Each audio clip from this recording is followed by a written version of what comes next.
माझ्या मते प्रकाशन ही एक सांस्कृतिक चळवळ आहे, सांस्कृतिक संकल्पना आहे ती.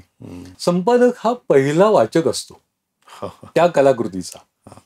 कथा, कादंबरी, त्याच्यानंतर कविता आणि चरित्र, आत्मचरित्र, प्रवास वर्णन एवढ्यापुरतंच आता साहित्य क्षेत्र मर्यादित राहिलेलं नाहीये. राज्यशास्त्रामध्ये स्टेट हा एक शब्द किंवा कोर्ट हा शब्द हा वेगवेगळ्या अर्थाने येतो.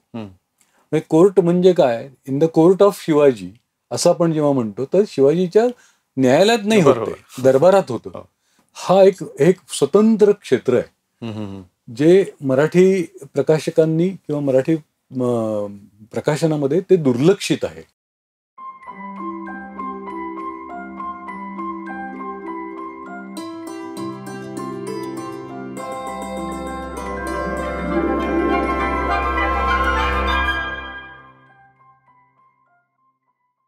एखाद्याच्या मनात आलेला विचार आणि त्या विचाराचा प्रवास. एखाद्या लेखकाच्या मनात जेव्हा एक विचार येतो आणि तो विचार जेव्हा शब्दबद्ध होऊन कागदावर उतरतो त्याला आपण पुस्तक म्हणतो. पण हा प्रवास इथेच थांबत नाही. हे पुस्तक पुढे जाऊन वाचकापर्यंत पोचणं गरजेचं असतं. आणि त्या वाचकाला जेव्हा त्या विचारातला तो जो भाव आहे तो त्याला आवडतो, त्याच्या मनात तेच तरंग उमटतात जे मूळ लेखकाच्या विचारात आहेत, तेव्हा त्या प्रवासाचं खरं सार्थक होतं. तर हा प्रवास, हा विचारांचा प्रवास सुकर व्हावा म्हणून एक नेटवर्क, एक जाळं तयार करणं खूप महत्त्वाचं असतं. ते जाळं तयार करतो संपादक, प्रकाशक. साहित्य संवाद या शब्दयात्रीच्या या भागात आपण अशा एका व्यक्तीला भेटणार आहोत ज्यांनी संपादन, प्रकाशन या क्षेत्रात गेल्या 25हून अधिक वर्ष काम केलेलं आहे. सुनिधी प्रकाशनचे अविनाश काळे. बदलत्या काळानुसार पुस्तकांनी वाचकांपर्यंत पोहोचायला हवं. बदलत्या अभिरुचीनुसार पुस्तकं लिहिली गेली पाहिजेत, त्याचप्रमाणे वाचकांपर्यंत पोहोचली पाहिजेत. आणि एवढंच नाही तर ती केवळ शहरांपुरती मर्यादित न राहता गावोगावी पोहोचली पाहिजेत, यासाठी ते विशेष दक्ष असतात. आजच्या संवादात आपण या क्षेत्राचं महत्त्व, त्यामधल्या संधी आणि त्यातल्या विविध बाबी त्यांच्याकडून जाणून घेणार आहोत. तर अविनाश काळेजी, तुमचं शब्दयात्रीवर स्वागत. नमस्कार. या क्षेत्रामध्ये तुम्हाला सुरुवातीला काम करताना तुम्ही कसे उतरलात आणि त्यामध्ये तुम्हाला काय काय आव्हानं होती याविषयी आम्हाला थोडक्यात सांगितलं, आणि सध्या तुमचं जे काम चालू आहे त्याविषयी तुम्ही सांगू शकाल? नक्की. सर्वप्रथम तुमचे मनापासून आभार. शब्दयात्रीच्या या यात्रेत मला तुम्ही सहभागी करून घेतलं, त्यामुळे मला विशेष आनंद होतोय. शब्द म्हटलं की प्रकाशन आलंच, आणि ते प्रकाशात येताना यात्रा त्याची घडणं ही महत्वाची. त्यामुळे शब्दयात्री या प्लॅटफॉर्मवरती मला यायला मिळतंय याचा विशेष आनंद आहे. अगदी सुरुवातीपासून सांगायचं झालं तर माझ्या घरामध्ये वातावरण होतं. वडिलांचं मुद्रणालय होतं. अच्छा. फार पूर्वीच्या काळी आपल्याकडे कंपोजिंग व्हायचं, अक्षर जुळणी ज्याला म्हणायचं. त्या अक्षर जुळणीमध्ये युनिट वडिलांचं होतं, आणि मुद्रण, हे 2 क्षेत्रांमध्ये ते काम करत होते. वडील स्वतः एक उत्तम दर्जाचे मुद्रित शोधक होते. आणि घरात काम सुरू असायचं, तर त्याचे मला वाटतं माझ्या एकूण या सगळ्यावरती प्रभाव दिसतो मला. हे करताना मी कसा आलो या क्षेत्रामध्ये, तर अगदी मला मनमोकळेपणाने तुम्हाला सांगता येईल की मी सुरुवातीला यंत्र, म्हणजे मुद्रणाचं जे यंत्र असतं, ट्रेडल मशीन ज्याला म्हणतात, ते पुसण्यापासून सुरुवात केलेली आहे. अच्छा. आणि त्यानंतर मग आज प्रकाशनापर्यंत आलेलो आहे. या दरम्यानच्या काळामध्ये काय काय होतं, मला तुम्ही आव्हानं म्हणताय, तर मुळामध्ये महाराष्ट्रात मराठी वाङ्मयामध्ये किंवा मराठी प्रकाशन क्षेत्रामध्ये प्रकाशन किंवा संपादन या क्षेत्रामध्ये येण्याकरता कोणत्याही, ज्याला आपण क्रमिक अभ्यासक्रम म्हणतो ना, तसेच नाही आहेत ते. अच्छा. हीच त्यातली सर्वात मोठी अडचण आहे. तुम्हाला स्वतःला ते शोधावं लागतं, त्यात प्रयोग करावे लागतात, त्याच्यात आपलं स्वतःचं एक एक्सपर्टीज निर्माण करावं लागतं. हम्म. हे खरं त्यातलं आव्हान आहे. आणि तशा संधी तुम्हाला मिळणं, उपलब्ध होणं, हीच खरं त्यातली गरज असते. अच्छा. कारण तुम्हाला काम दिल्याशिवाय किंवा तुम्ही काम केल्याशिवाय त्याचा अनुभव कसा काय येणार तुम्हाला. तर त्यामुळे मला असं वाटतं की मी सुरुवातीला माझी जवळजवळ 20 वर्ष ही मुद्रणालय आणि मुद्रणाशी संबंधित कामं असं केलं मी. त्याच्यानंतर मी अगदी मला आठवतं त्याप्रमाणे माझं मुद्रित शोधन विभागात माझी एंट्री झाली. आणि मी आताशा बऱ्याचशा लोकांना माहिती नाहीये किंवा नसेलच. मग तेच विचारणार होतो की मुद्रित शोधक म्हणजे काय. बऱ्याच जणांना हा प्रश्न पडू शकतो. अगदी बरोबर.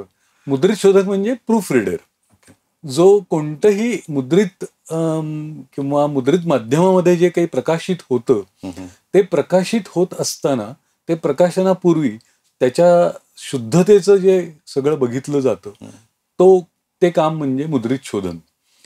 आता याच्यातही पुन्हा त्याचा एक असिस्टंट असतो, ज्याला पूर्वी कॉपी होल्डर असं म्हटलं जायचं. मूळ प्रत वाचक म्हणजे जो मुद्रित शोधनाचं काम करतो आहे, जो दुरुस्त्या करतोय, त्याचा सहाय्यक तो फक्त मूळ प्रत वाचतो. तर ते काम मला करायला मिळालं. अच्छा. आणि मग त्याच्यामुळे मला मुद्रित शोधक कसा काम करतो त्याचे बऱ्यापैकी जाणीव झाली, ओळख झाली त्याच्याशी. आणि मग मी नंतर मुद्रित शोधक झालो. त्यातनं तुम्हाला बऱ्याच वेगवेगळ्या प्रकारची पुस्तकं वाचायलाही मिळाली असतील आणि म्हणजे ऍज अ प्रूफ रीडर पण तुम्हाला बरंच. तसा मग माझ्या आठवणीप्रमाणे मी 2003 मध्ये प्रत्यक्ष कामाला सुरुवात जरी केलेली असली तरी 1998 साल माझ्या दृष्टीने महत्वाचं आहे. माझे एक योग शास्त्रातले गुरु आहेत, त्यांचं पुस्तक प्रकाशित होणार होतं. आणि ते पुस्तक प्रकाशित होताना त्याच्यावरती मुद्रित शोधनाचं मला काम करायला मिळालं. आणि ते काम केल्यानंतर ते ज्या प्रकाशकांकडे गेलं तर त्यांच्या लक्षात आलं की अरे इथे आपल्याला मुद्रित शोधक हा मिळू शकतो बरं का. आणि मग त्यांनी मला नंतर बोलवून घेतलं आणि मग मी ज्याला आपण मेनस्ट्रीम मराठी प्रकाशन म्हणतो त्या मेनस्ट्रीम प्रकाशनात माझी एंट्री झाली.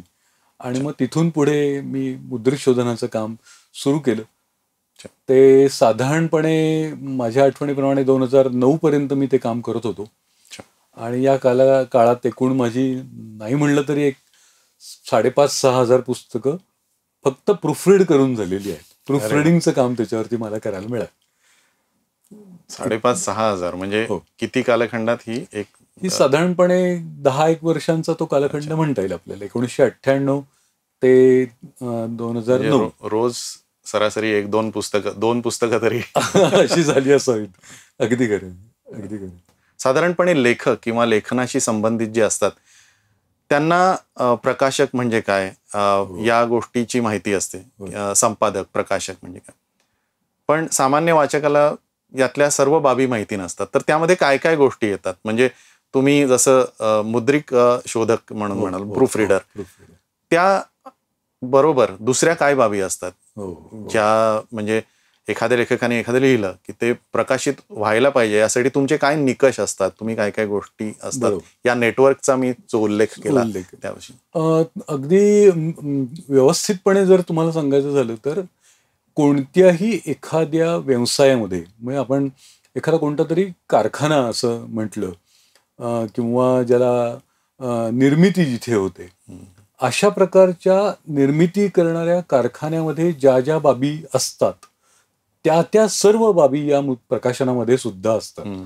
म्हणजे कसं होतं की समजा एखादं पुस्तक किंवा एखादं काय म्हणू ज्याला आपण लेखन प्रकाशनाकरता आलं की मुळामध्ये त्याला अनेक निकष लावले जातात. ते निकष कोणकोणते असतात तर ते वाचनीयता ही त्यातली सर्वात महत्वाची गोष्ट असते. ते वाचनीय आहे का नाही, म्हणजे दुसरं त्याच्याबरोबरीने येतं ते त्यात सांगण्याजोगं काही आहे का नाही. म्हणजे मी नेहमी प्रकाशकांना हे किंवा लेखकांना विशेषतः विचारतो होय की तुम्हाला हे लिहायचंच का आहे, तुम्हाला हे लिहावंसं का वाटलं, त्याच्या प्रेरणा जर का आपल्या कळल्या ना आपल्याला, तर त्या आपल्याला प्रकाशनामध्ये त्या उतरवता येतात. मुळामध्ये तुमच्याकडे काहीतरी सांगण्याजोगं असलं पाहिजे, तरच ते वाचण्याजोगं होतं. मग आपण त्यातले विषय समजून घेऊया. मग त्याच्यानंतर मग त्याच्यावरती ते वाचनीय होण्याकरता म्हणून जे काही प्रयत्न करावे लागतात, तर त्याच्यामध्ये तर खूप मोठी अशी टीम काम करते प्रकाशनामध्ये. प्रकाशनामध्ये पहिला जो असतो तो मुख्य जो असतो तो सर्वात जो संपूर्ण प्रक्रियेमध्ये काम करतो तो म्हणजे संपादक. संपादक ही अतिशय एक महत्वाची व्यक्ती प्रत्येक प्रकाशकाकडे असते. ती या अर्थाने की पुस्तक घ्यायचं का नाही प्रकाशनाला, ते प्रकाशन योग्य आहे का नाही तिथपासून ते पुस्तक मार्केटमध्ये वाचकांपर्यंत कसं पोहोचवायचं या सगळ्या प्रक्रियेमध्ये त्याचा सहभाग असतो. दुसरा येतो तो म्हणजे मग अनेक त्याच्यातले प्रकार आहेत. हे टाईपसेटर असतो, म्हणजे जो ऍक्च्युअली पुस्तकाचा आकार देतो, पुस्तकाचा विचार करतो पुस्तकावरती. मग त्याच्यामध्ये अगदी साधारणपणे आपल्याला असं वाटतं की काय नुसतं टाईप तर केलेलं आहे. नुसतं टाईप प्रत्येक पुस्तक होत नाही. त्याला त्याच्या आकारापासून त्याच्या रूपापर्यंत सगळं जे काही करावं लागतं ते टाईपसेटर करतो. मग त्याच्यानंतर येतो तो चित्रकार येतो, मुखपृष्ठ जो तयार करतो तो आहे. मुद्रितशोधक, मी मगाशी म्हटलं तसं की प्रूफ रिडिंग. व्याकरणाच्या दृष्टीने कोणताही एखादं लेखन हे व्यवस्थित करणं ही प्रत्येक प्रकाशकाची, प्रत्येक पुस्तकाची गरज असते. त्यामुळे मुद्रित शोधक हा सुद्धा तितकाच महत्वाचा आहे. आणि मग त्याच्यानंतर उर्वरित जे आहे गोष्टी त्या येतातच. म्हणजे तुमच्याकडे चांगलं मार्केटिंग करणारी माणसं पाहिजेत, आणि मग तुमच्याकडे उत्तम अकाउंट्स ठेवणारी सुद्धा माणसं लागतात. म्हणजे ऍडमिनिस्ट्रेशन जे आहे हे सगळ्याचं जे काही ऍडमिनिस्टर करायला पाहिजे आहे, त्याकरता हे सगळे विभाग येतात. म्हणून मला असं वाटतं की एकूण प्रकाशनाचे संपादकीय विभाग, त्यानंतर मार्केटिंग आणि ऍडमिनिस्ट्रेशन असे 3 स्वतंत्र विभाग प्रत्येक प्रकाशनाचे असतात. अच्छा, म्हणजे टाईप सेटिंग मध्ये तुम्ही म्हणालात की एका पुस्तकाचा आकार किंवा त्यानंतर त्याचं म्हणजे तो कंटेंट जो आहे तो विशिष्ट एका टार्गेट ऑडियन्सला किंवा वाचकाला तो अपील व्हावा म्हणून असतं. त्याबरोबर अजूनही काही बाबी म्हणजे मेन असतात. नक्कीच बरोबर आहे तुम्ही म्हणता ते. कारण शेवटी हे सगळं कशा करता चाललेलं आहे, लेखक आणि प्रकाशक हा एकत्र का आला, तर तो मुळात वाचकाकरता एकत्र आलेला आहे. साधारणपणे असं एक वाटू शकतं की काय तुम्ही व्यवसाय तर करता. माझ्या मते प्रकाशन ही एक सांस्कृतिक चळवळ आहे, सांस्कृतिक संकल्पना आहे. ती केवळ कोणती तरी एखादी वस्तू निर्माण केली आणि मग ती ग्राहकाच्या हातात सोपवली एवढंच त्याचं नाहीये. तो एक ऐवज आहे, दस्तऐवज ज्याला म्हणतो आपण. म्हणूनच पुस्तक ही एक फार मोठी जबाबदारी असलेली घटना आहे. आणि पुस्तकाची जी स्ट्रेंथ आहे ना, मला वाटतं तुम्ही नंतर त्याच्यावरती आपण बोलूया, स्वतंत्रपणे बोलूया. पण पुस्तक ही एक अतिशय माझ्या मते फार महत्वाची ताकद असलेली, शक्ती असलेली एक घटना आहे. आणि त्याच्याकडे तितक्याच गांभीर्याने पाहिलं पाहिजे. आणि त्या दृष्टीने मला असं वाटतं की लेखक आणि प्रकाशक एकत्र मिळून जेव्हा ते येतात, तर तुम्ही जो मुद्दा विचारत होतात मला की पुस्तकाचा एकूण ते रूपडं हे कसं ठरवायचं, तर ते ठरवताना हेच लक्षात घेतलं जातं की याचा वाचक कोण आहे, तो विषय कोणता आहे. म्हणजे जर का समजा आपण एखादं लहान मुलांचं पुस्तक घेतलं, तर आता लहान मुलांचा गट देखील किती मोठा आहे पहा बरं का.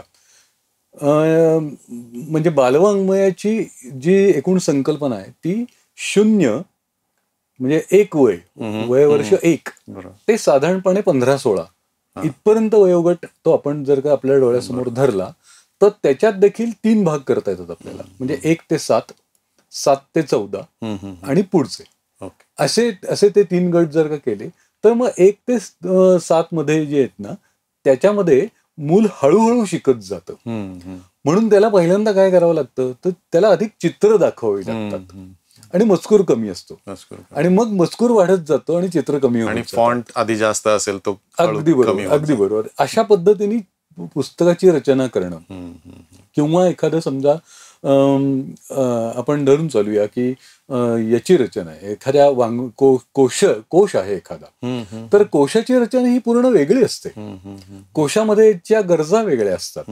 तर असं प्रत्येक पुस्तकाची म्हणून जी गरज असते त्याप्रमाणे त्याचं बदलत जातं, आणि कुठे चित्र वापरायची, कशी वापरायची, नकाशे कुठे वापरायचे, असं वेगवेगळ्या दृष्टिकोनातून आपल्याला प्रत्येक पुस्तकाकडे स्वतंत्रपणे पाहावं लागतं. आत्ताच तुम्ही सांगताना एक आठवलं की डिक्शनरी ज्या असतात त्या म्हणजे इझी टू कॅरी, सहज घेऊन जाण्यासारख्या, बॅगेत बसण्यासारख्या अशा असतात, त्यामुळे कदाचित असेल त्यांचा फॉर्म फॅक्टर जो असतो तो छोटासा. अगदी बरोबर बरोबर, तसंही करावं लागतं, कारण मजकूर मोठा असतो, बराच असतो, आणि मग त्याच्यात वेगळे पण दाखवावं लागतं. म्हणजे जर का समजा तुम्ही कोणतीही डिक्शनरी जर का उघडलीत, तर त्या डिक्शनरीमध्ये मूळ शब्द जो असतो, ज्याचा अर्थ पुढे दिलेला असतो, तो त्याच्यानंतर त्याच्यात आलेली तो कोणत्या भाषेतनं घेतलाय, त्याचं व्याकरणिक रूप काय, आणि तो वापरायचा कसा, शब्द वापरायचा कसा, त्याच्या संबंधी असलेली एखादी जर का वाक्प्रचार असेल, म्हण असेल, तर ते प्रत्येक वेगवेगळं दाखवावं लागतं ते. तर त्याच्याकरता प्रत्येक जी गोष्ट करावी लागते ना, ती ठरवली जाते, आणि ती ठरवूनच ती तो टाईपसेटर करतो. आता हे ठरवण्याचं काम सुद्धा संपादकच करतो बरं का, म्हणजे ते महत्वाचं आहेच. संपादक, एडिटर हा साहित्य कुठल्या प्रकारे पुढे नेत असतो, याविषयी तुम्ही सांगितलं तर छान होईल. मी अगदी पहिल्यापासूनच तुम्हाला सांगतोय की प्रकाशनामध्ये संपादक हा अतिशय महत्वाचा असतो. मराठी प्रकाशनामध्ये काय झालंय ते सांगतो तुम्हाला. पहिल्यांदा तुम्हाला हे आपल्या सगळ्या प्रेक्षकांना माहिती पाहिजे. आपल्याकडे मराठी प्रकाशनामध्ये सर्व जे पहिल्या पिढीतले जे संपादक होते, आय मीन प्रकाशक जे होते, ते स्वतः एक उत्तम संपादकीय दृष्टी असलेले होते. त्यामुळे ते जेव्हा पुस्तक प्रकाशनासाठी घेत असत, तर त्या दृष्टिकोनातनच ते घेत असत. म्हणजे जर का आता तुम्हाला अगदी नावं घेऊन सांगायचं झालं तर श्रीपू भागवतांसारखे मौजेचे जे संपादक होते, मौज प्रकाशन हे अतिशय महत्वाचं प्रकाशन मराठीतलं, आणि त्याचे जे संपादक श्रीपू भागवत हे एक स्वतः उत्तम दर्जाचे संपादक होते. साहित्य आणि एकूणच सगळ्यामधली त्यांची जी दृष्टी होती, गती होती, आणि त्यांचा साहित्याबद्दलचा जो काही अभ्यास होता तो अतिशय व्यापक होता. त्यामुळे लक्षात घ्या की संपादक ही जी व्यक्ती आहे प्रकाशनातली, ती अतिशय महत्वाची असते. मी मगाशी म्हटलं तसंच पुन्हा हे करतो की प्रकाशनासाठी आलेला प्रस्ताव, म्हणजे एखादं पुस्तक स्वीकारायचं का नाही, तो विषय योग्य आहे का नाही, म्हणजे तो विषय वाचकांना वाचनीय आहे का नाही, तो गरजेचा आहे का नाही, आणि तो त्या पद्धतीने लिहिलेला आहे का नाही, इथपासून संपादकाचा रोल सुरू होतो. आणि मग तो प्रत्येक टप्प्यावरती तो काम करतो. म्हणजे तो पहिल्यांदा लेखकाशी बोलून त्याच्या ज्या काही आपल्याला ज्या त्रुटी आहेत समजा असतील त्याच्यातल्या, किंवा काही त्याला अजून भर घालून हवी असेल, म्हणजे लेखकाच्या मनातला विचार त्यांनी कशा प्रकारे मांडलेला आहे तो अजून, म्हणजे हे सजेशन्स पण त्यांच्याकडून नक्कीच त्या कराव्याच लागतात. म्हणजे काही वेळेला त्याच्यामध्ये वादाचे प्रसंग सुद्धा होऊ शकतात बरं का, कारण लेखकांना असं नेहमीच वाटतं की अरे मी लिहिलेलं आहे ते, आणि मला येतच, म्हणजे कारण मी त्या विषयातला तज्ज्ञ आहे. तर असं होऊ शकतं, पण संपादकाला ची भूमिका कशी आहे बघावर का, ती इतकी अप्रतिम आहे ती. संपादक हा पहिला वाचक असतो त्या कलाकृतीचा, आणि तो वाचकांच्या, म्हणजे पुढे जे काही हजारो वाचक त्याचे असतील त्या वाचकांचा प्रतिनिधी म्हणून तो तिथे काम करतो. त्यामुळे तो सगळं त्यांच्या मनातले सगळे जे प्रश्न आहेत ना येणारे, ते सगळे प्रश्न ते उपस्थित करतो की तुम्ही लिहिले त्याची. आता आपण बघितलंच पाहिजे ना की कोणतंही जेव्हा एखादं लेखन समोर येतं त्याची अधिकृतता काय, ऑथेंटिसिटी ज्याला म्हणतो आपण, ती चेक करायलाच पाहिजे ना. तुम्ही उठलात आणि लिहिलं आणि मग ते प्रकाशित झालं असं होऊ शकत नाही. तर तिथे कुठेतरी कोणीतरी पहिल्यांदा त्याची जबाबदारी घ्यावी लागते. ती जबाबदारी संपादक घेतो. हा त्याचा पहिला.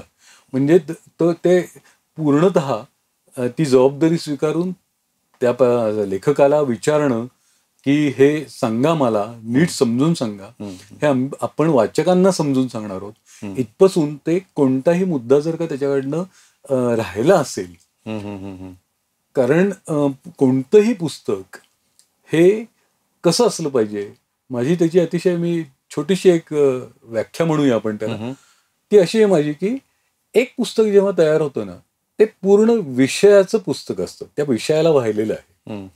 आता समजा आपण एक भारतातील स्त्रीवाद असं जर का आपण पुस्तक विषय असेल पुस्तकाचा, तर त्या पुस्तकामध्ये भारतातील स्त्रीवादाबद्दल सर्व काही आलं पाहिजे.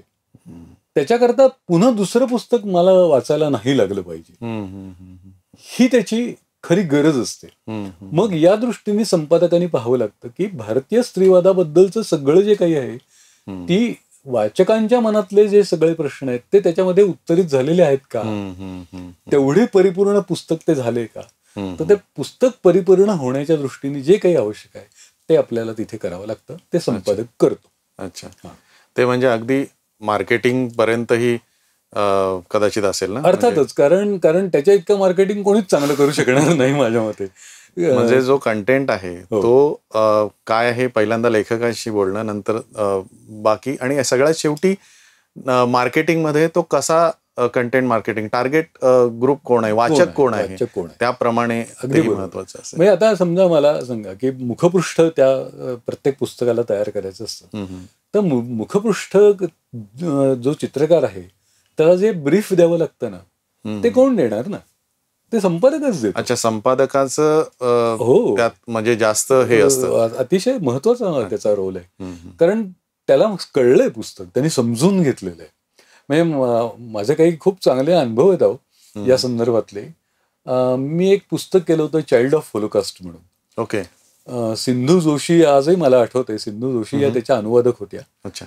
आणि माझी पद्धत होती की मी काही नोट्स तयार करायचो. कोणतेही पुस्तक माझ्याकडे संपादनाकरता, मुद्रितशोधनाकरता आलं की त्याच्या नोट्स तयार करायच्या. एक नोट असायची ती प्रकाशकांकरता, एक लेखकाकरता आणि एक टाईपसेटर करता. ओके. की त्यांनी काय काय बघावं त्याच्यामध्ये, या तिन्ही माणसांनी काय काय बघावं.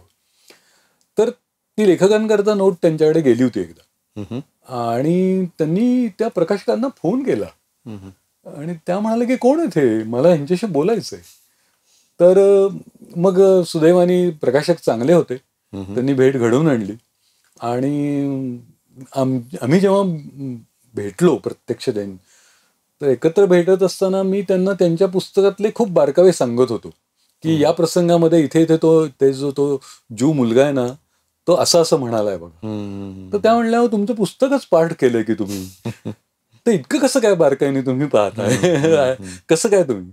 तर हीच संपादकाची मला वाटतं ती भूमिका असते की त्या पुस्तकाशी, तो जो आशय आहे त्यातला, तो जो विषय आहे त्याच्याशी इतकं एकरूप व्हावं लागतं. पण त्याच वेळेला एकरूप होऊनही नुसतं चालत नाही, तटस्थपणे त्याच्याकडे पाहावं लागतं, कारण त्याला चुका शोधायच्या असतात. हे सुद्धा त्याचा महत्वाचा रोल आहे. छान छान. सध्याच्या काळामध्ये मराठी साहित्याच्या क्षेत्रात संपादक आणि प्रकाशक या नात्यानं काय काय आव्हानं तुम्हाला यात दिसतात या क्षेत्रामध्ये? बरोबर. म्हणजे तुम्ही आता पूर्वी तुम्ही जसं म्हणालात की तुम्ही सर्वच प्रकारची कामं यामध्ये आधीपासून केलेली आहेत, पण आता सध्या नवीन पिढीला, म्हणजे पिढी जेव्हा पुढे येते या क्षेत्रामध्ये, तर काय आव्हानं तुम्हाला काय दिसतात, कुठे? मला ते एकच गोष्ट खूप महत्वाची जाणवतीये सध्या प्रकाशन क्षेत्रामध्येच, एकूण मराठी, विशेषतः मराठी प्रकाशन व्यवसायामध्ये सध्या त्याचे जे एक प्रत्येक प्रकाशनाकरता म्हणून जे एक नॉर्म्स वापरले पाहिजेत, ते नॉर्म्स सगळेचे सगळे वापरले जात नाहीयेत. अच्छा. तर ते वापरण्याकरता पुन्हा अडचणी आहेत. प्रकाशकांना वापरायचे असले ते, किंवा ते फॉलो करायचे जरी असले तरी तशा सुविधाच नाहीयेत. आता म्हणजे ते या अर्थाने की म्हणजे प्रकाशनाकरता म्हणून जो शिक्षित एक तयार माणूस आला पाहिजे ना तिथे कोणीतरी. ती माणसं आजकाल मिळतच नाही, कारण तशी आपल्याकडे प्रक्रियाच नाहीये. कोणत्याच महाविद्यालयामध्ये असो, युनिव्हर्सिटीजमध्ये असो, याच्याकडे, या विषयाकडेच कोणी लक्ष दिलं. क्रमिक अभ्यासक्रम नाहीये, तुम्ही आधी म्हणाला क्रमिकच अभ्यासक्रम नाहीये. मग कोण येतं इथे? तर साधारणपणे मला असं लक्षात येतं की वाचनाची आवड आहे मला, आणि मी खूप पुस्तकं वाचलेली आहेत, आणि मला त्याच्यात काहीतरी करायचंय, आणि मला हळूहळू काहीतरी चुका शोधतायत, मिळतायत मला, म्हणून मग मी याच्यामध्ये येतो. खूप वाचन आहे माझं, एवढा एका क्रायटेरियावरती लोक येत आहेत सध्या. तर मला थोडंसं याच्यामध्ये असं वाटतं की त्यांनी यावं, नक्कीच यावं. म्हणजे पॅशन आहे त्यांना, पण मार्गदर्शन, मार्गदर्शनाचा अभाव आहे पूर्णतः. साहित्याची आवड किंवा फक्त मला उत्तम वाचन करता येतं याच्यावरती केवळ भागणार नाही आपलं. मग काय पाहिजे आपल्याला, काय करता येऊ शकतं, किंवा अडचणी काय आहेत त्या तुम्हाला सांगतो. मुळात पहिल्यांदा आपण मगाशी उल्लेख केला तसं मुद्रित शोधकच नाहीयेत. मग मुद्रित शोधक जर का असतील ना, मला असं वाटतं की कोणताही संपादक व्हायचं असेल ना, तर संपादन होण्याकरता तुमच्याकडे मुद्रित शोधक व्हायला पाहिजे. तुम्ही चांगल्या दर्जाचं मुद्रित शोधक असायला हवं. मग मुद्रित शोधनाच्या तुमची अनेक वर्षांची जर का एक ती सवय लागली तुम्हाला, ती दृष्टी तयार झाली, किंवा आपोआपच तुमच्यातनं एक संपादक तयार होतो. सुदैवाने मला तशी खूप संधी मिळाली, आणि मी ज्या प्रकाशकांकडे काम केलं किंवा ज्या प्रकाशकांनी मला संधी दिली त्यांचे मी खरोखरच आभार मानतो की तुमच्यामुळे मला संपादक होता आलं, नाहीतर हे शक्य नसतं झालं. कारण असं आहे त्याच्यामध्ये की खूप पुस्तकं संपादकीय दृष्टिकोनातनं वाचली गेली पाहिजेत, म्हणजे मुद्रित शोधकांच्या दृष्टिकोनातनं वाचली. त्याच्यामध्ये मला काय पहिल्यांदा पाहिजे तर जो प्रूफरीडर असतो तो त्याच्यातलं व्याकरण, नंतर शुद्धलेखन, आशय, आणि मुख्यतः म्हणजे आपण ज्याला वाक्यरचनेच्या दृष्टीने आणि व्याकरणिक दृष्टिकोनातनं जे काही बघावं लागतं ना, ते त्याचं पाहणं हे महत्वाचं असतं. तर आणि त्यांनी काही शंका उपस्थित करायच्या असतात. हे जर का तुम्ही खूप चांगल्या पद्धतीने करू शकलात ना, आणि नेटाने करू शकलात अनेक वर्ष कोणतीही, आणि तो जॉबच असा आहे की तो थँकलेस जॉब आहे. तुम्ही चुकलात की चुकलात, तुम्ही बरोबर केलं तर कोणी तुम्हाला म्हणणार नाही, तुमचं कौतुक सुद्धा करणार नाही. एखादी चूक निघाली ती तुमच्यामुळे राहिलेली असं मुद्रित शोधकाला ऐकवलं जातं. आणि मी ते ऐकलंय बरं का, अनेकदा मी ऐकलेलं, ऐकून घेतलेलं आहे. हो माझी चूक आहे, आता ती जबाबदारी मी स्वीकारलीच, कारण हो मी माझ्याकडनं राहिलं तर ते. पण त्याचा परिणाम असा होतो की तुम्हाला ते अनेक वर्ष तुम्ही काम करून करून त्याच्यामध्ये तुम्हाला ती गती येते, आणि मग आपोआपच तुमच्यातला एक संपादक तयार होतो. आणि मला त्याचा खूप फायदा झाला. तर तसं पहिल्यांदा आपल्याकडे काही मुद्रित शोधकांनी तरी तयार व्हावं, आणि मुद्रित शोधनाचा एक जॉब म्हणून तो स्वीकारावा, मी ते करावं. आणि मग जर का आपल्याला संपादकीय दृष्टिकोन आमचा हळूहळू तयार झाला, आणि मग असे संपादक जर का तयार झाले, तर ती खरोखरच आवश्यक गोष्ट आहे आपल्याकडे. त्यातूनही जर का समजा कोणत्याही विद्यापीठांनी, महाविद्यालयांनी हा जर का एक प्रोग्राम म्हणून जर घेतला, क्रमिक अभ्यासक्रम म्हणून जर तयार केला, तर खरोखरच त्याची आवश्यकता आहे. कारण प्रकाशन क्षेत्र वाढतंय, फार मोठ्या प्रमाणावरती वाढतंय. कारण फक्त पूर्वीसारखं ललित अंगाने जाणारं जे काही वाङ्मय आहे, ज्याला आपण कथा, कादंबरी, त्याच्यानंतर कविता आणि चरित्र, आत्मचरित्र, प्रवास वर्णन एवढ्यापुरतंच आता साहित्य क्षेत्र मर्यादित राहिलेलं नाहीये. प्रकाशनामध्ये वेगवेगळे विषय येत आहेत, अनेको क्षेत्र नवीन लेखकांकरता अशी ओपन झालेली आहेत. तर त्या दृष्टिकोनातनं नवीन लोकांनी येणं इथं खरंच गरजेची गोष्ट आहे. तर त्याकरता आपल्याला वेगवेगळ्या क्षेत्रातले लोक जर का इथे आले आणि संपादकीय दृष्टिकोन, संपादक व्हायचंय या दृष्टिकोनातनं आले, तर त्यांचं खरंच आपण सगळ्यांनी स्वागत केलं पाहिजे, असं मला वाटतं. बरोबर. म्हणजे बऱ्याचदा असं दिसतं की पुस्तक चांगलं आहे, विचार चांगला आहे, पण त्यामध्ये जर चुका आढळल्या तर म्हणजे वाचकाचाही उत्साह कमी होतो. म्हणजे तो व्याकरणात असेल किंवा बाकी कंटेंटमध्ये असेल. पण अगदी खूप महत्वाची गोष्ट आहे. म्हणजे हा दुवा जो आहे वाचक आणि एक विचार जो तयार झालेला आहे लेखकाच्या मनातला, बरोबर सगळ्या स्टेजेसमध्ये तो. आणि कसं आहे माहिती का की मी आता आपण अगोदरच्या याच्यात जी म्हणलं मी तसं की विषय वैविध्य जे येतंय आपल्याकडे, तर त्या विषय वैविध्याच्या दृष्टिकोनातनं त्या विषयातलं जर का लेखन आलं तर त्याच्याकरता एक स्वतंत्रपणे पुन्हा काम करावं लागणार आहे ना आपल्याला. म्हणजे उदाहरणार्थ सुनिधी पब्लिशर्स हे आम्ही काही प्रमाणामध्ये ती आवड आहे. सोशल सायन्सेस किंवा सामाजिक शास्त्र ही आमची खरा आमचा पिंड आहे तो, आणि तो तसा आकाराला गेल्या काही वर्षामध्ये तो आकारालाही आलाय तसा, कारण आम्ही त्याच प्रकारची पुस्तकं करतो, कारण ती आम्हाला गरज वाटते, जबाबदारी वाटते आमची. त्याकरता जर का लक्षात घेतलं तर सगळी जी सोशल सायन्सेस आहेत, म्हणजे समाजशास्त्र आहे, इतिहास आहे, अर्थशास्त्र आहे किंवा राज्यशास्त्र आहे, या विषयांमध्ये जे विद्यार्थी आता शिकतायत तर त्यांच्याकरता मराठीमध्ये खूप कमी लेखन झालेलं आहे, आणि त्यातल्या त्यात संदर्भ ग्रंथ तर खूपच नसल्यासारखेच आहेत ते. तर त्या विषयामध्ये जे संदर्भ ग्रंथ यायला हवेत किंवा कोणतेही साहित्य त्याच्यामधलं वाङ्मय यायला हवं, तर त्याच्याकरता सुद्धा आपल्याला चांगले संपादक लागणार आहेत. कारण त्याची गरज काय असते तर त्या विषयाची अशी एक स्वतंत्र परिभाषा असते. म्हणजे अर्थशास्त्राची एक परिभाषा आहे, तिथे प्रत्येक गोष्ट म्हणजे डेव्हलपमेंट, ग्रोथ याला वेगवेगळे शब्द वापरावे लागतात जे मराठीत आहेत. किंवा राज्यशास्त्रामध्ये स्टेट हा एक शब्द किंवा कोर्ट हा शब्द हा वेगवेगळ्या अर्थाने येतो. कोर्ट म्हणजे काय, in the court of Shivaji असं आपण जेव्हा म्हणतो तर शिवाजीच्या न्यायालयात नाही होते, दरबारात होतं. तर ही परिभाषा माहिती असलेले संपादक असणं, निर्माण करणं ही आमची गरज आहे.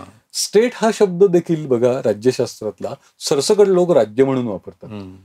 तो पण वेगळा कसा आहे, तो अनेकदा सरकार म्हणून येतो, तो शासन म्हणून येतो, तो राज्यसंस्था म्हणून येतो, असे वेगवेगळ्या अर्थाने ते येतात.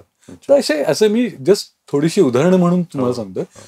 हा विषय खूप व्यापक आहे, मी थोडक्यात तुम्हाला सांगतो. फार छान आहे. म्हणजे समाजशास्त्र हा तुम्हाला महत्वाचं क्षेत्र वाटतं आणि त्या दृष्टीने जबाबदारी तुमची आहे असं तुम्हाला जे जाणवतं. हो हो. तर ऐकून छान वाटलं. म्हणजे तुम्ही एक दोन पुस्तकांचा उल्लेखही केला होता आपण जेव्हा पहिल्यांदा भेटलो तेव्हा, त्याविषयी तुम्ही जर सांगितलं कुठली तुम्ही प्रकाशित केलेली आहेत आणि जी वाचकांपर्यंत पोहोचली आणि बऱ्याच जणांना ती आवडली. बरोबर.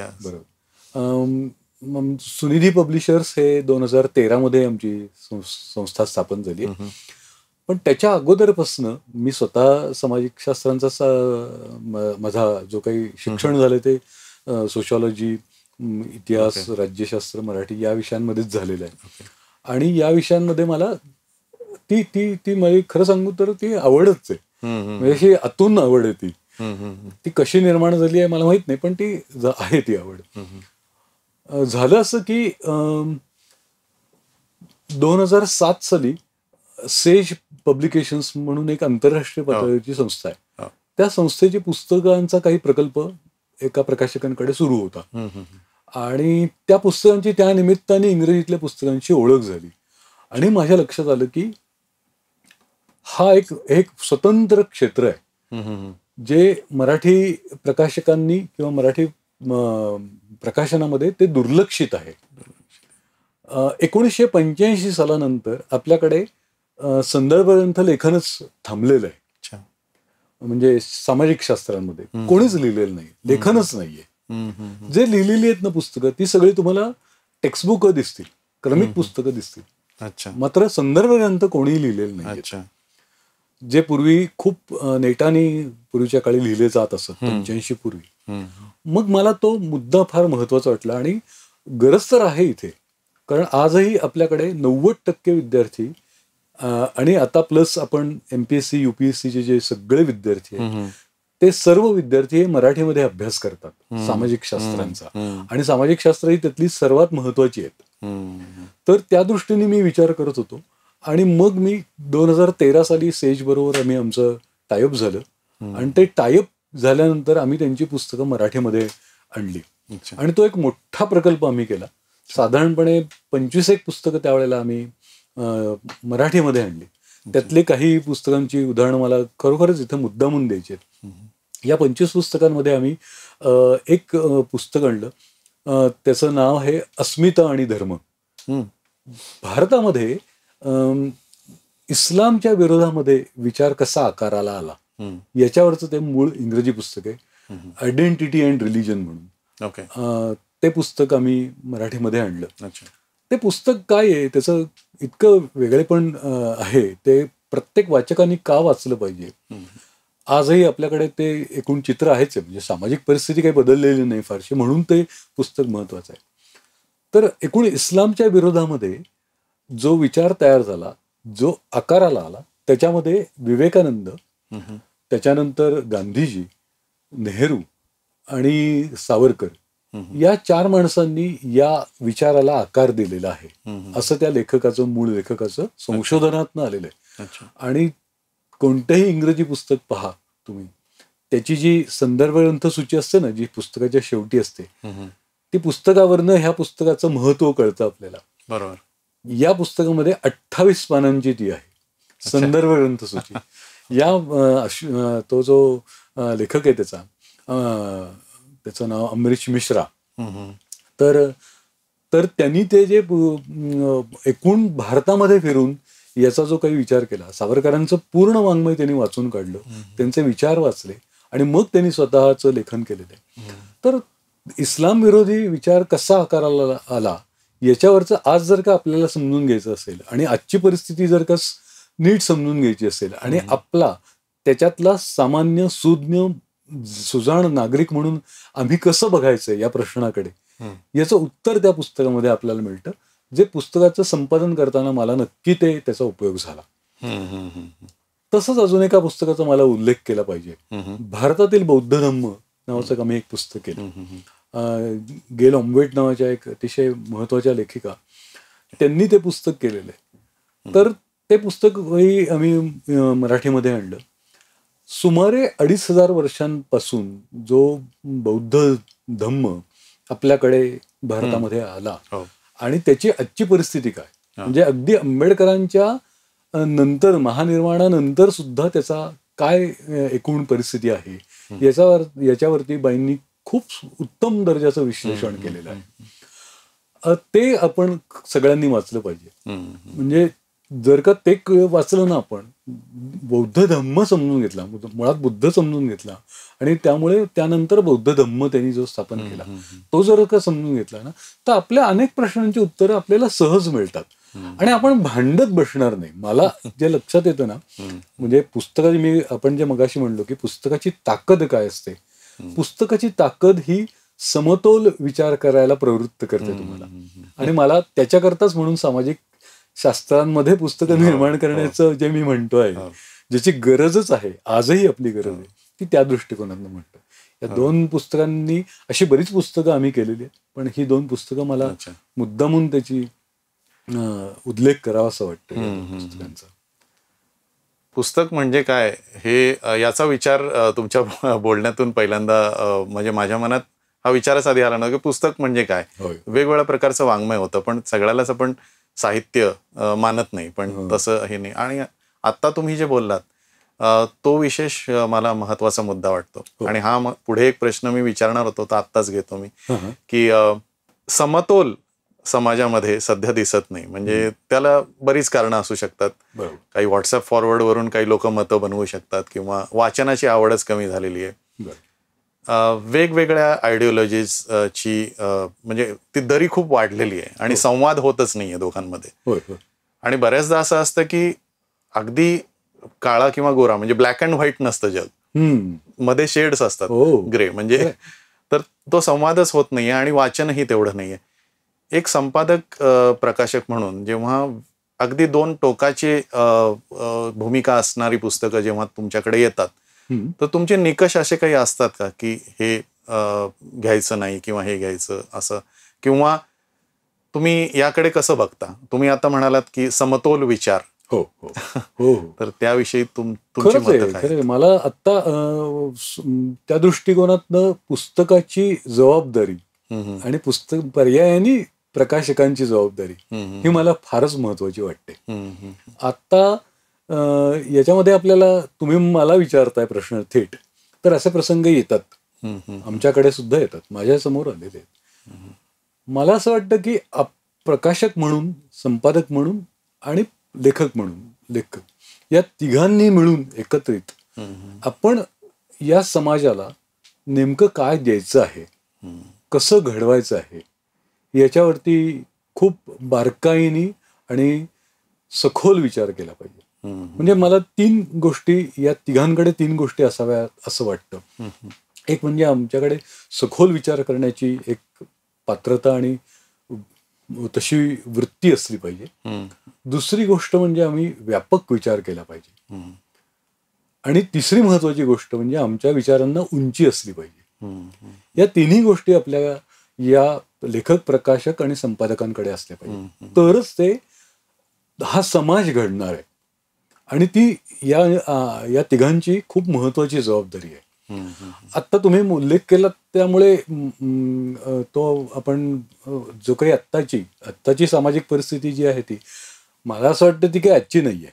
ती युगानुगे तेच चाललेलं आहे, यात काही नवीन नाही. आम्ही येऊन काय याच्यात भर घालणार आहोत, चांगली किंवा वाईट अशी कोणती भर घालणार आहोत हे आम्ही ठरवायचं. सुजाणपणा मला वाटतं तोच संपादकची, म्हणजे मला जर का विचाराल तुम्ही ना, आतापर्यंतचं मला काय दिलं संपादन क्षेत्राने, मला काय दिलं, इतक्या पुस्तकांची संपादन केल्यानंतर मला काय कळलं, काय वाटलं, तर मला तेच वाटलं की अरे मला समतोल विचार करता यायला लागला. मी एकांगी विचार करत नाही.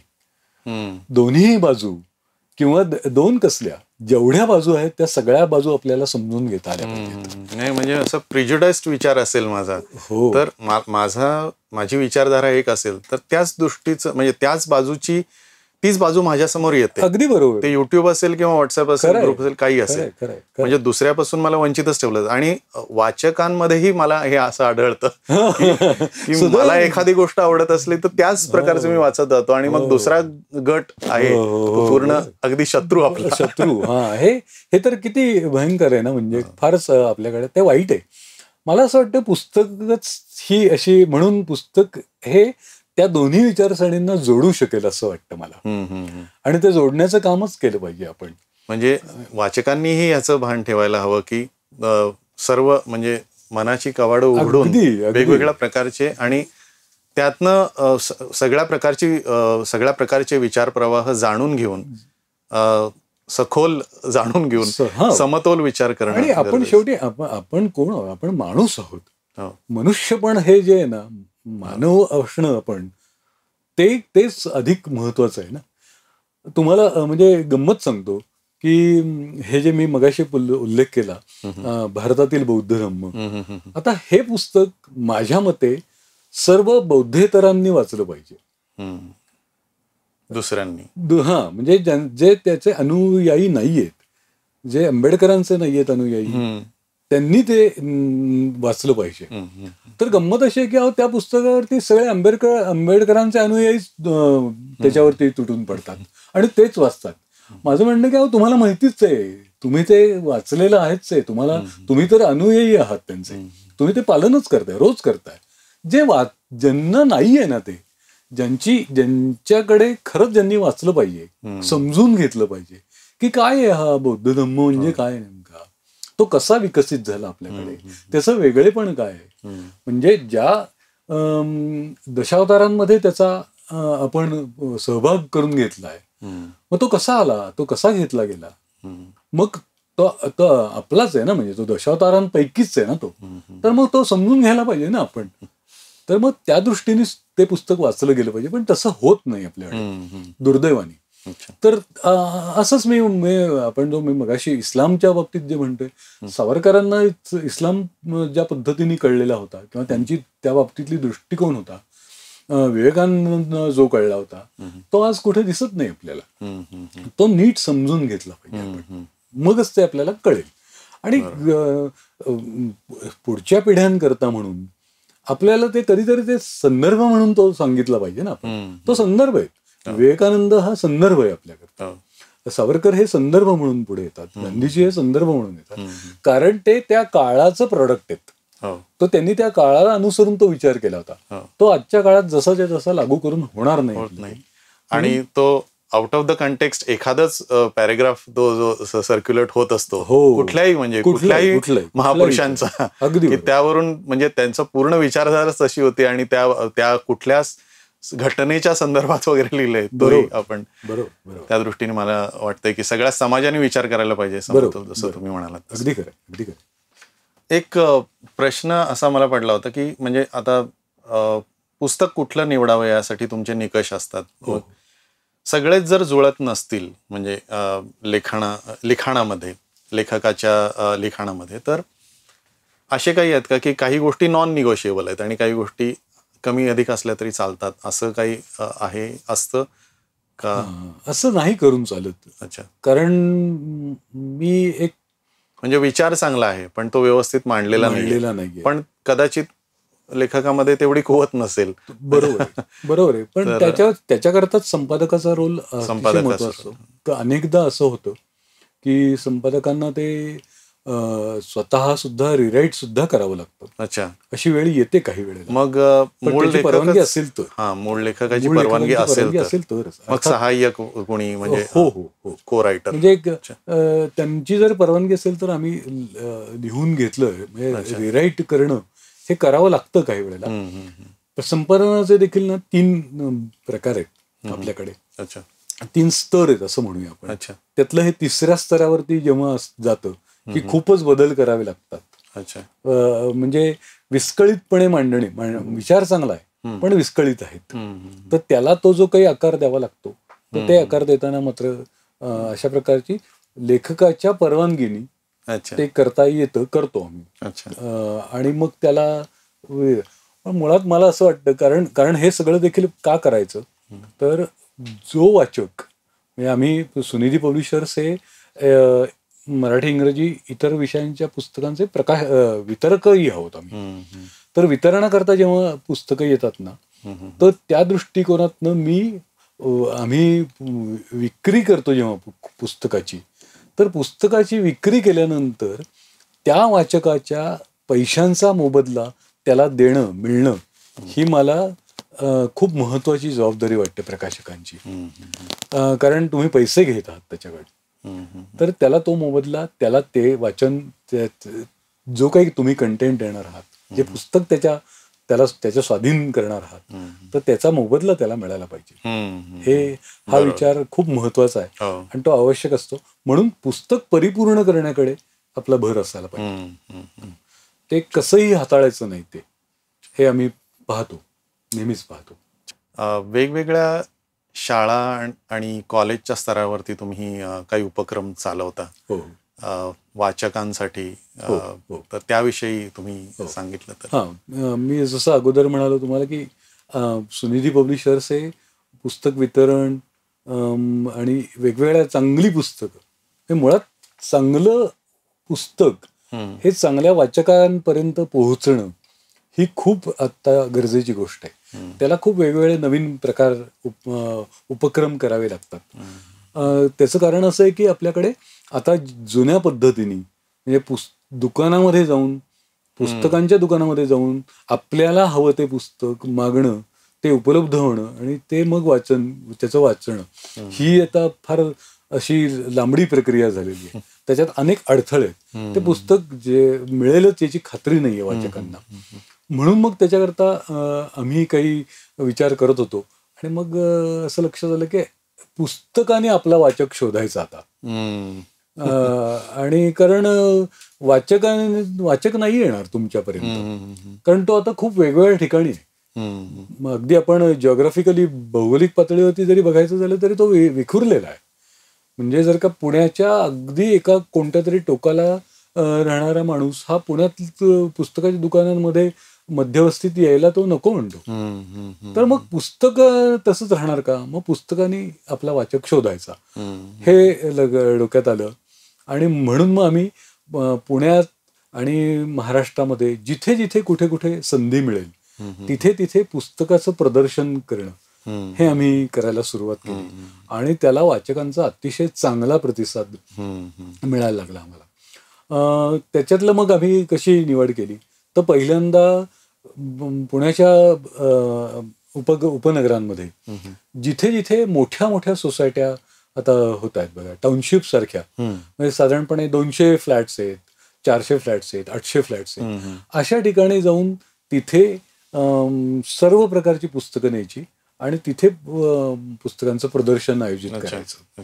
आणि मग तिथे लोक येतात आणि खूप चांगला म्हणजे वाचक तर भेटलेच या निमित्ताने, पण सुजाण सजग वाचक या निमित्ताने भेटले आणि त्यांनी आम्हाला सुद्धा सांगितलं की तुम्ही उत्तम आणि वेगळ्या प्रकारची पुस्तकं आणली, आम्हाला आवडली पुस्तकं तुमची.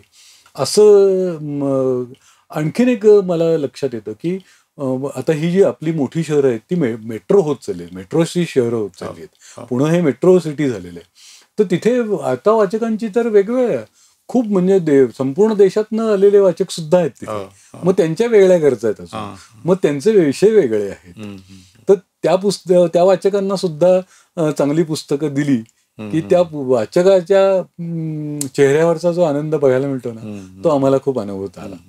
त्याच्या बरोबरीने महाविद्यालयांमध्ये तर ती करायलाच पाहिजेत. म्हणजे शाळा आणि महाविद्यालयांमध्ये, शाळांमध्ये का करायची तर मला असं वाटतं की जो मी अगोदर तुम्हाला उल्लेख केला संदर्भ ग्रंथांचा, ती वाचायला जर का तुम्हाला पुढच्या काळामध्ये वाचक हवे असतील तर ते पहिल्यांदा लहान वाचक तयार करावे लागतील आपल्याला आणि त्या वाचकांना सवय लावावी लागेल. म्हणजे वाचनाच्या सवय मोडलेली आहे का तर हो, मोडली आहे, कारण ती लावलीच नाहीये.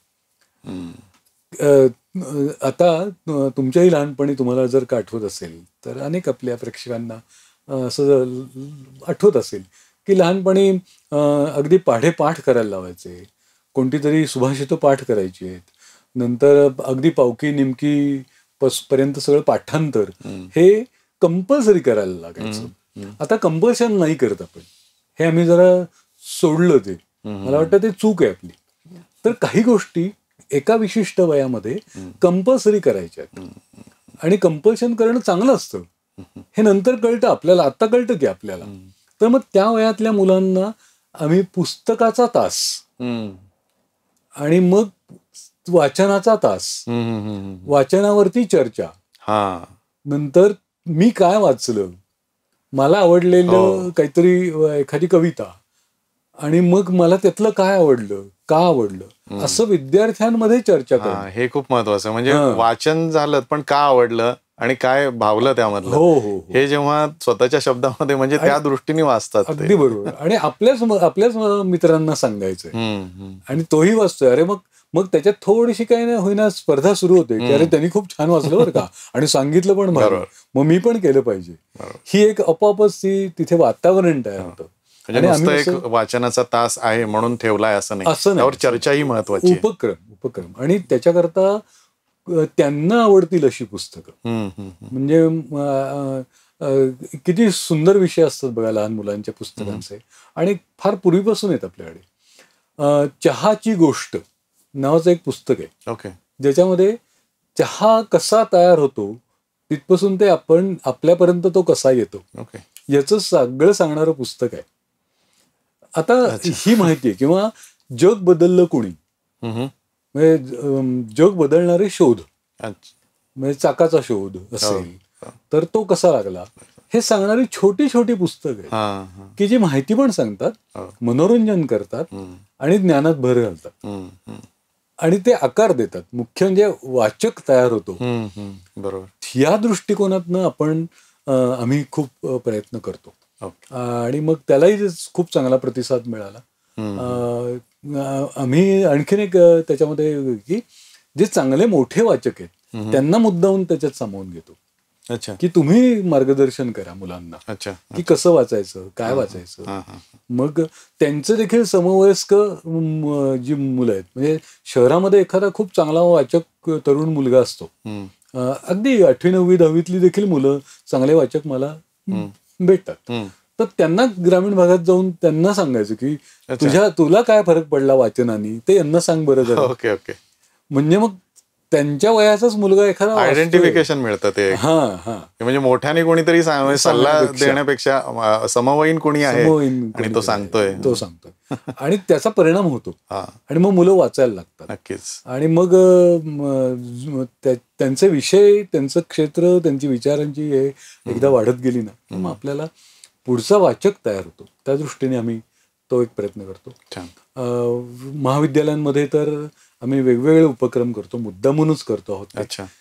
विशेषतः आपल्याकडे मी जे मगाशी तुम्हाला उल्लेख केला की प्रकाशन व्यवसायामध्ये तरुणांनी यावं अशी माझी फार अतिशय मनापासून इच्छा आहे. कारण हे अतिशय दुर्लक्षित क्षेत्र नोकरी व्यवसायाच्या करिअरच्या दृष्टीने दुर्लक्षित आहे, जे मला इंग्रजीमध्ये दिसत नाही. इंग्रजी प्रकाशकांकडे जबरदस्त त्यांच्याकडे व्यवस्था आहे ती सगळी. तर इथे आपल्या मराठी प्रकाशकांकडे देखील चांगले लोक यायला पाहिजेत, चांगली तरुण मुलं आली पाहिजेत, विचारी मुलं आली पाहिजेत की ज्यांना त्या याच्यामध्ये संधी मिळेल आणि त्यांचं करिअर घडेल. असं सुद्धा त्याच्याकरता आम्ही काही उपक्रम करतो, वर्कशॉप्स घेतो त्यांच्याकरता की प्रकाशन व्यवसायातल्या संधी किंवा आपण जे प्रकाशन व्यवसायातले जे इतर गोष्टी आहेत, इतर बाबी आहेत की त्यांच्यावरती तुम्हाला काय संधी आहेत, म्हणजे संपादक होणं म्हणजे काय किंवा मार्केटिंग सारखी त्यातली आहे. पुस्तक विक्री ही एक अतिशय इंटरेस्टिंग गोष्ट आहे. पुस्तक विक्री ही मला इतर प्रोडक्ट्स पेक्षा ना फार वेगळी वाटते. एखादे किस्से सांगू शकता त्यामधले? फारच विक्री. हो म्हणजे मी माझी स्वतःची एक प्रॅक्टिस म्हणून सांगतो आम्ही काय करतो ते. मला असं वाटतं की बऱ्याचदा कुठेही मी हे उदाहरण म्हणून सुद्धा सांगतो, मुद्दा म्हणून सांगतो की तुम्ही कोणत्याही एखाद्या साडीच्या दुकानामध्ये गेलात समजा, तर त्या साडीच्या दुकानात गेल्यानंतर तो जो अल्पशिक्षित किंवा अशिक्षित असलेला जो सेल्समन असतो तिथला, तो किती उत्तम पद्धतीने ती साडी विकतो त्या महिलेला आणि तिला तो गुंगवून ठेवतो आणि तो तिच्या पुढे असं काही निर्माण करतो ना वातावरण की ती त्यातली एक काय, दोन काय, 3, 4 त्याच्या डोक्यात जे येईल तेवढ्या साड्या तो तिला विकतो. म्हणजे काही वेळेला तो गळ्यात सुद्धा मारतो आणि तो त्याचं वर्णन किती करतो, वेळ पडली तर तो ड्रेप करून देखील दाखवतो, स्वतः तो करतो. म्हणजे इथपर्यंत त्याची तयारी असते. आता मला सांगा, असं पुस्तकांच्या बाबतीत कधी होतं का? कधी शेल्फवरती ठेवलेली असतात, तुम्ही आवडतं घ्या, नाहीतर मी मात्र असा प्रयोग करतो की आलेला प्रत्येक जेव्हा प्रदर्शनामध्ये, एक्झिबिशन मध्ये कोणीही येऊ दे, तर त्याला अटेंड करणं, त्याची चौकशी करणं आणि मग तो साधारणपणे कोणत्या प्रकारची पुस्तकं पाहतोय, त्याची आवड निवड काय आहे, तो कोणत्या क्षेत्रातला, तो कोणत्या क्षेत्रातला आहे, असं थोडं बोललं ना त्या माणसाशी की त्याला आपुलकी वाटते त्या एकूण सगळ्या प्रकाराबद्दलच. आपण आपली नोंद घेतली कोणीतरी, ही खूप महत्वाची गोष्ट असते. आणि मग ती नोंद घेतली ना की त्याचे रिझल्ट येतात, मग संवाद वाढतो. मग मी त्याला त्याच्या आवडीचं किंवा पुस्तक दाखवू शकतो, 4 पुस्तकं दाखवू शकतो त्याला. आणि मग घेतलं कोणतं तुम्हाला वाटतंय, मग तुम्ही, असं बऱ्याचदा झालेलं आहे की तुम्ही मला सुचवा पुस्तक. गेल्या वर्षी तुम्ही मला हे पुस्तक सुचवलं होतं, मी इथे आलो होतो प्रदर्शनात आणि गेल्या वर्षी तुम्ही मला हे पुस्तक सुचवलं होतं आणि ते पुस्तक मला आवडलं होतं, आता यावर्षी मला कोणतं सुचवताय तुम्ही, असं मला कॉम्प्लिमेंट मिळालेलं आहे आणि ते छान वाटतं. एकदाचा तो एक प्रसंग तर सांगितलाच पाहिजे. साहित्य संमेलनामध्ये एकदा आमचं प्रदर्शन होतं. तर साहित्य संमेलनामध्ये साधारणपणे 250-300 स्टॉल्स असतात. एक म्हणजे दोघं नवरा बायको होते, जोडपं होतं, ते सगळं फिरून आले होते स्टॉल्स आणि शेवटी माझ्या तिथे आले होते आणि गप्पा झाल्या, बोलणं झालं, कोण आहात, काय आहात. बोलल्यानंतर त्यांनी ओळख करून दिली. मी पुस्तक, ते म्हणलं तुमच्याकरता हे पुस्तक आहे. त्यांनी मला विषय सांगितले की या विषयावरचं कोणतं आहे का तुमच्याकडे. दाखवलं पुस्तक, दिलं पुस्तक, घेतलं त्यांनी पुस्तक आणि त्याच्यानंतरचा जो ती जी महिला होती, त्या बाई ज्या होत्या, त्यांचा डायलॉग फार मला महत्वाचा वाटतो. मी 247 स्टॉल्स फिरून आले, तुमच्यासारखं माझ्याशी कोणीही बोललं नाही. तुम्ही एकमेव इथे आहात की जे माझ्याशी बोलले, आमचा तुम्ही नोंद घेतली आणि हे खूप मला महत्वाचं वाटतं. पुस्तक हे पुस्तक हा संवाद आहे. संवाद. तो लेखकाने वाचकाशी दिलेला संवाद आहे. आणि मी जर का त्याचा मीडिएटर असेल तर माझी भूमिका किती महत्वाची आहे. तर अशी भूमिका करणं ही मला खूप महत्वाची गोष्ट. आणि हे एकत्रित ते एक व्यासपीठ आहे. पुस्तक हे व्यासपीठ आहे. त्या दृष्टीने त्याचं आपण बघितलं पाहिजे आणि तसे उपक्रम आम्ही करतो. छान. याच संदर्भात पुढे म्हणजे अजून काही असे संस्मरणीय संवाद किंवा अभिप्राय असतील वाचकांचे तर ते ऐकायला आवडेल. हो.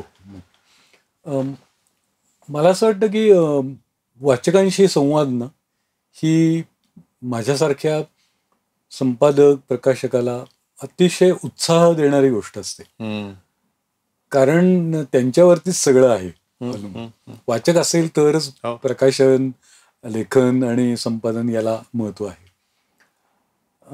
विशेषतः मला परगावी जेव्हा मी जातो आणि ग्रामीण भागामध्ये जिथे अशा प्रकारचे संवाद घडतच नाहीत, पुस्तकं आपल्याकडे आली आहेत आणि पुस्तकं घेऊन कोणीतरी येतंय, अशा वेळेला त्या लोकांचं जे दुर्मिळ असतं त्यांना तो प्रसंगच दुर्मिळ असतो. आणि मग त्यांच्याशी जेव्हा बोललं जातं ना, त्यांच्याशी गप्पा होतात आणि त्यांच्या आवडीनिवडी विचारल्या जातात, तर त्यावेळेला त्याचं मला फार महत्व वाटतं. होतं असं त्याच्यात की त्यांना त्यांच्या आवडीनिवडी विचारल्या ना किंवा त्यांनी निवडलेलं पुस्तक, त्या पुस्तकाविषयी जर का थोडं बोललं ना आपण आणि त्याला तुम्ही निवडलेल्या पुस्तकाचं वेगळेपण काय आहे याच्याविषयी बोललं गेलं तर खूप त्यांना उत्साह वाटतो. आणि मला असे अनुभव बऱ्याच झालेले आहेत, एक दोन नाही. तर एकतर पहिल्यांदा लोक जेव्हा ते प्रदर्शन पाहतात तर तेव्हा पहिल्यांदाच येऊन सांगतात की हा असाच शब्द येतो त्यांच्याकडनं, ही पुस्तकं बघून हे फार भारी आहे, काय पुस्तकं आणली आहेत तुम्ही आणि किती विषय आणलेत तुम्ही, हे बघूनच लोकांना पहिल्यांदा छान वाटतं. हा पहिला. पुस्तक निवडताना मग त्यांना थोडी मदत करावी लागते की तुम्ही कोणतं पाहताय पुस्तक, असं विचारून जर का आपण विचारलं ना त्यांना तर पुस्तक निवडायला वाचकांना मदत होते. मग आपण 4 पुस्तकं वेगळ्या त्याच विषयावरची पण 4 पुस्तकं असं जर का, कारण असं होतं पहा की ऐतिहासिक वाङ्मय आवडतं, इतिहासामधलं काही आहे का तुमच्याकडे, म्हणजे साधारणपणे गावाकडे वगैरे गेल्यानंतर हा महत्वाचा असतो. तर ती आवड असते. तर कोणाला तरी वैचारिक आवडतं, कोणाला तरी अगदी मला अध्यात्माविषयी काही आहे का तुमच्याकडे असं विचारणारे सुद्धा लेखक वाचक येतात. तर तशा प्रकारचं जेव्हा काहीतरी समोर त्यांना मार्गदर्शन मिळालं ना आणि त्यातनं निवड करायला जर का त्यांना आलं तर खूप उपयोगाला येतं. मग त्यामुळे होतं काय की एक प्रकारचा रॅपो तयार होतो. आणि मग म्हणजे एक पत्रकार आहेत, तर त्या पत्रकारांनी मला विचारलं होतं की तुम्ही मला सांगा हे पुस्तक. आणि मी दिलं त्यांना पुस्तक आणि म्हणले ते परत पुढच्या वर्षी आले की मला तुम्ही गेल्या वर्षी ते पुस्तक दिलेलं होतं, आता यावेळेला तुम्ही मला काय वाचायला द्याल ते सांगा. आणि अशी त्यांनी 3-4 पुस्तकं घेऊन गेले. तर त्यावेळेला एखाद्या वाचकाला त्याचं आवडीचं पुस्तक मिळणं आणि त्याच्या एकूणच क्षेत्रामध्ये त्याला जर का त्याचा काही उपयोग झाला तर ते खूप महत्वाचं. अशा प्रकारचं मला वाटतं ते वैचारिक जे एक प्रसार आणि प्रचार जो व्हायला पाहिजे तो खूप महत्वाचा आहे, फारच महत्वाचा आहे तो. मराठी प्रकाशन क्षेत्रामध्ये त्याच्या भवितव्याबद्दल तुम्हाला काय वाटतं? म्हणजे प्रश्न तुमचा माझ्याकरता अवघड आहे म्हणजे खूपच व्यापक आहे असं नाही म्हणत मी. अवघड म्हणण्यापेक्षा मला त्याच्यावरती खरं सांगायचं तर खूप कमी बोलावं असं वाटतं. अच्छा. त्यापेक्षा मी आत्ताच्या परिस्थितीपेक्षा ते कसं असू शकतं, कसं असायला हवं आणि कोणी त्याच्यामध्ये यायला हवं, सहभागी घ्यायला हवा, अशा थोडं मी पॉझिटिव्ह बाजूकडे त्याला या प्रश्नाकडे.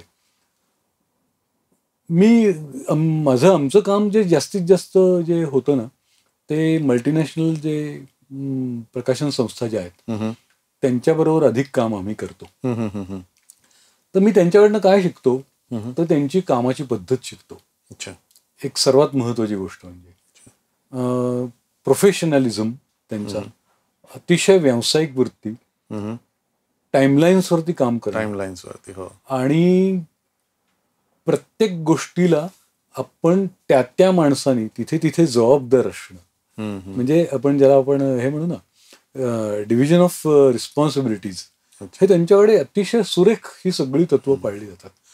परिणामी प्रॉडक्ट चांगलं येतं. हम्म. हे सगळं जर का मराठी प्रकाशनामध्ये, मराठी प्रकाशन व्यवसायामध्ये जर का आलं ना, हम्म, हम्म. तर आपण फार मोठं यश संपादन करतो. अच्छा. आता बघा बरं का काय होतंय आपल्याकडे. हम्म, हम्म. आता प्रकाशनं म्हणजे अगदी आत्ताची आकडेवारी जर सांगायची झाली तर रोज साधारणपणे 15 पुस्तकं रोज प्रकाशित होतात मराठीमध्ये. अच्छा.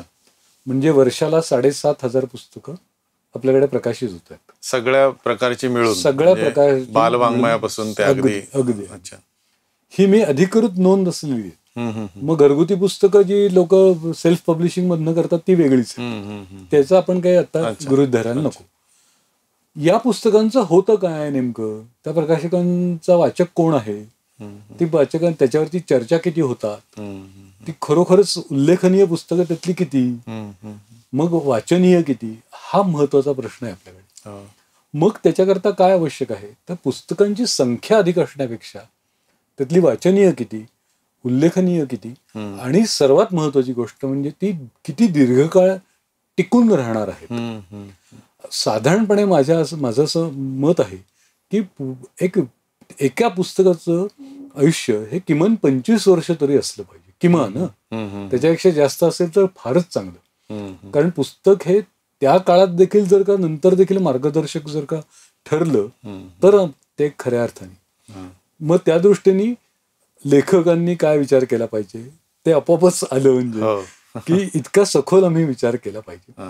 मला एखादी गोष्ट पुस्तकाच्या माध्यमातून मी पेन जेव्हा उचलतोय आणि तो आता लिहितोय, मी माझी लेखणी जेव्हा ती कामाला लावतोय त्यावेळेला त्याचं गांभीर्य आहे का माझ्याकडे, आणि मी काय करतोय नेमकं, मला काय द्यायचंय, माझ्याकडे देण्याजोगं काय आहे, याचा विचार खूप गांभीर्यानं केला पाहिजे, सखोल केला पाहिजे. तर ते लेखन नक्कीच टिकाऊ असेल. आणि हे आमच्याकडे अगोदर आहे बरं का. मराठीची परंपरा फार मोठी आहे. ती परंपरा मधल्या काळात जी खंडित झालेली आहे दिसते, ती आम्ही परत ती जागृत केली पाहिजे. लेखकांनी ते केलं पाहिजे. पूर्वीच्या काळी लेखकांना फार कमी प्रसिद्धी होती, लगेच प्रसिद्धी मिळायची नाही. आता ते खूप, तर ती त्याच्याकरता तो जो काही त्यांनी म्हणजे अगदी पेशन्स ठेवला होता, धीर धरला होता. तो धीर धरणं ही आजची लेखकांची सर्वात मोठी गरज आहे. मग त्या दृष्टीने पूर्ण विचार झाल्याशिवाय तुम्ही लेखनापर्यंत येऊच नका. त्याशिवाय ते तितकं सहजपणे घेऊ नका. ते आजच्या भाषेत ते हलक्यात घेऊ नका, असं माझं म्हणणं आहे. प्रकाशकांनी सुद्धा, संपादकांनी सुद्धा तितक्याच गांभीर्याने त्याच्याकडे पाहिलं पाहिजे की आलं काहीतरी आणि तुम्ही लगेचच प्रकाशित करायला घेतलं आणि तात्पुरता माझा त्यातला व्यावसायिक लाभ आहे काहीतरी आणि मग पुस्तकाला पुस्तक आणलं, असं न करता विचार देणारं जर का ते पुस्तक असेल, ते गांभीर्यपूर्वक लिहिलेलं असेल आणि त्याच्यावरती गांभीर्यपूर्वक संस्करण झालेले असतील, तरच ते पुढे टिकून राहील. आणि ते टिकण्याच्या दृष्टीने टिकाऊ पुस्तक निर्माण झालं पाहिजे. आणि वाचकांकरता आमच्याकडे आता खूप, म्हणजे वाचकांना सुद्धा आम्हाला तयार करावं लागणार आहे.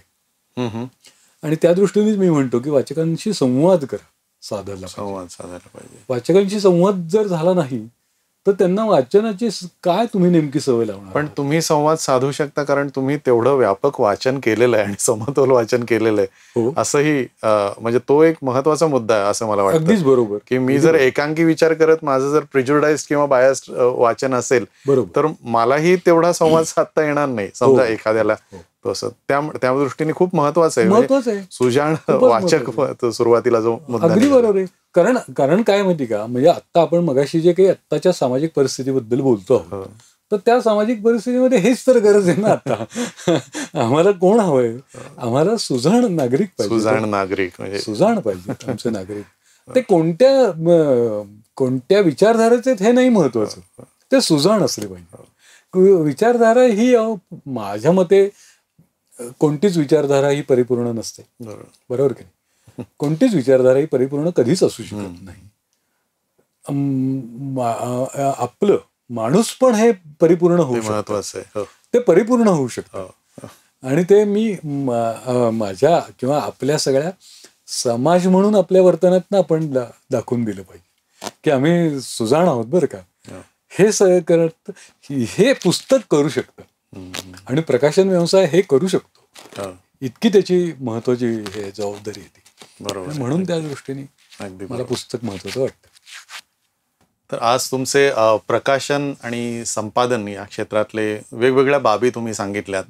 तांत्रिक बाबींपासून ते वाचन कसं करावं, पुस्तक म्हणजे काय, हे मूलभूत प्रश्न. आणि मला वाटतंय ह्याचा सगळ्यांनाच विचार करावा लागेल की वाचन कसं करावं, एक समतोल विचार कसा करावा आणि सुजाण नागरिक कसं व्हावं. फारच बहुमोलाचा हा सल्ला नाही म्हणतायत, पण हे यावर विचार करण्यासारखं आहे. आणि एक समाजशास्त्रज्ञ आहात असं तुमच्या बोलण्यावरून जाणवलं मला.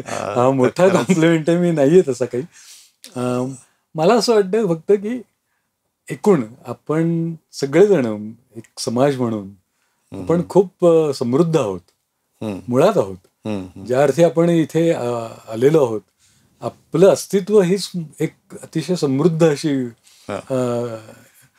ते घटित आहे. तर त्याला आपण आकार द्यायचा आहे. ते प्रत्यक्षात जेव्हा ते येतं ना, आपण हे समृद्ध पण हे कसं व्यक्त होणार, तर ते आमच्या वागण्या बोलण्यात होईल. आणि ते वागण्या बोलण्यात होताना पुस्तक, वाचन, लेखन या सगळ्या गोष्टी खूप महत्वाच्या आहेत. आणि त्याचा जो दर्जा आहे ना, त्या सगळ्याला आपण जो दिला पाहिजे, तो दर्जा आपल्याकडे सध्या थोडासा आपण खाली आलाय. तो आपण जर का वाढवत नेला ना, आणि आमचा एकूण आत्ताचा नाही तर येणारा जो पुढच्या काळातला येणारा जो समाज आहे ना, पुढच्या पिढ्या आहेत, त्यांच्याकरता आपण काहीतरी जबरदस्त चांगलं काहीतरी ठेवा देऊ शकू. आणि तो ठेवा देणं हेच खरं आपलं काम आहे. आणि त्या दृष्टीने विचारधारा वगैरे कोणतीही द्यावं, काय सगळं वाचू द्या, सगळं येऊ द्या इथे. फक्त एकच ठरवूया की मला स्वतःला आणि इतरांना आनंदी ठेवायचंय. आणि त्याच्याकरता हे माध्यम आहे आमचं. हे सार आहे त्याचं. आनंदी राहणं, आनंदी असणं, समाज आनंदी असणं ही आमच्याकरता सर्वोच्च गरजेची गोष्ट. अगदी खरंय. मध्ये एक जोनाथन हाइट्स म्हणून एक त्या लेखकाचं पुस्तक वाचलं होतं, द रायटियस माइंड, इंग्लिशमध्ये होतं. लेफ्ट आणि राईट मध्ये जो संवादच होत नाही आणि एकदम प्रिज्युडाइज्ड असतात त्याविषयी. पण त्यांनी दोन्हींचे मानसशास्त्रीय दृष्टीनं, समाजशास्त्रीय दृष्टीनं की दोघांचे पिलर्स काय असतात आणि या पिलरला धक्का लागला तर तो माणूस दुखावतो. तर आपण कशी काळजी घ्यावी. फार छान. म्हणजे तुमच्याशी बोलताना त्या पुस्तकाची आठवण झाली. आणि हे सार आहे, म्हणजे समाज आनंदी असणं सगळ्यांनी हे महत्वाचं आहे. मला इथे राहावंसं वाटणं, मी कोणालाही समाजामध्ये राहावंसं वाटणं आणि आनंदी राहावं, दुसऱ्याला समजून घेणं खूपच गरजेची गोष्ट आहे. तुम्ही आज शब्दयात्रीवरती आलात आणि हे खूप बहुमोलाचे विचार मांडलेत आणि मार्गदर्शनपर सुद्धा तुम्ही काही गोष्टी सांगितल्यात. त्याबद्दल तुमचे खरं मनापासून आभार. अतिशय तुमचे पण खूप मनापासून आभार. या यात्रेत मला तुम्ही सामावून घेतलं त्याचं खूप भारी वाटतंय. आणि हे विचार कुठेतरी कधीतरी मांडायचे होते, त्यांची संधी तुम्ही दिलीत, त्यामुळे खूप बरं वाटतंय आज. धन्यवाद. धन्यवाद. धन्यवाद. मित्रांनो, आपण आज सुनिधी पब्लिशर्सचे अविनाश काळे यांच्याशी गप्पा मारल्या. त्यांनी टेक्निकल स्किल्स बरोबर अजून काय काय गोष्टी या क्षेत्रामध्ये आहेत त्याबद्दल मार्गदर्शन केलं आणि त्यांचे विचार मांडले. मला आशा आहे की तुम्हाला आजचा हा भाग आवडला असेल. तर आपण पुन्हा पुढच्या भागात भेटूया, साहित्य संवादच्या पुढच्या भागात पुन्हा भेटूया. तोपर्यंत मला वाटतं आपण सगळ्यांनीच विचार करू की एक सुजाण वाचक आणि समजूतदार नागरिक होण्यासाठी प्रयत्न करूया. धन्यवाद.